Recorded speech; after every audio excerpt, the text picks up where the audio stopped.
મૂળી તાલુકામાં કાયદાનો જાણે કોઈને ડર જ ના હોય તેમ ખુલ્લેઆમ અસામાજિક પ્રવૃત્તિઓ ચાલી રહી છે અને પોલીસ જાણે મુખ પ્રેક્ષક બની તમાશો નિહાળતી હોય તેવું લાગી રહ્યું છે। ત્યારે મૂળી તાલુકાના સરા ગામે રહેતા કેટલાક ગુનાહિત ઇતિહાસ ધરાવતા શખ્સો સામાન્ય લોકોને દબાવી લુખાગીરી કરી રહ્યા છે। બહેન દીકરીઓને વિસ્તારમાં રહેવું પણ મુશ્કેલ બની ગયું છે। આ યુવકો પર અગાઉ અનેક કેસ થયા હોવા છતાં ખુલ્લેઆમ ફરી રહ્યા છે, જેથી સ્થાનિકો કંટાળી સરાના આંબેડકર નગરના અંદાજે 50 જેટલા લોકો મૂળી પોલીસ સ્ટેશન દોડી આવ્યા હતા અને આવારા તત્વો સામે કાયદાકીય પગલાં ભરવાની માંગ કરવામાં આવી હતી। ગામ સરા અમાર 2 મહિના પહેલા ઝઘડો થયો ને તારે અમને ઘરમાં આવીને દબાણ દઈ ગયો, માર્યો ને અમે લેડીઝમાં 4 મહિલા મારો છોકરો પેરેલાઇઝ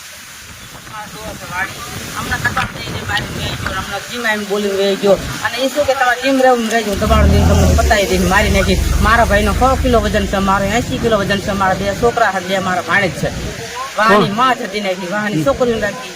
કોણ છે ઝઘડો કરવા વાળો? કોણ? દિલેશભાઈ કુશાલભાઈ, ગામ સરા। દિલેશભાઈ પ્રેમજીભાઈ મકવાણા, ગામ સરા। અમે મૂળી પોલીસ સ્ટેશને રજૂઆત કરવા આવ્યા છીએ કે નિલેશ ખુશાલભાઈ મકવાણા અવારનવાર લોકોને ગાઈડ બોલે છે, અવારનવાર જેમ મન ફાવે બધા લોકોને મારે છે અને મારે પણ અગાઉ કેસ થયેલો છે, મને મારી નાખવાની ધમકી આપી છે। અને આ વિજયભાઈ મકવાણા આમને પણ અત્યારે હાલમાં માર્યા છે અને આમનું પણ નિવેદન લઈ જાઓ। બોલી નહીં બસ મારું નામ વિજયભાઈ નરસિંહભાઈ મકવાણા, ગામ સરા। દિનેશભાઈ કુશાલભાઈ મકવાણા, કમલેશભાઈ કુશાલભાઈ મકવાણા।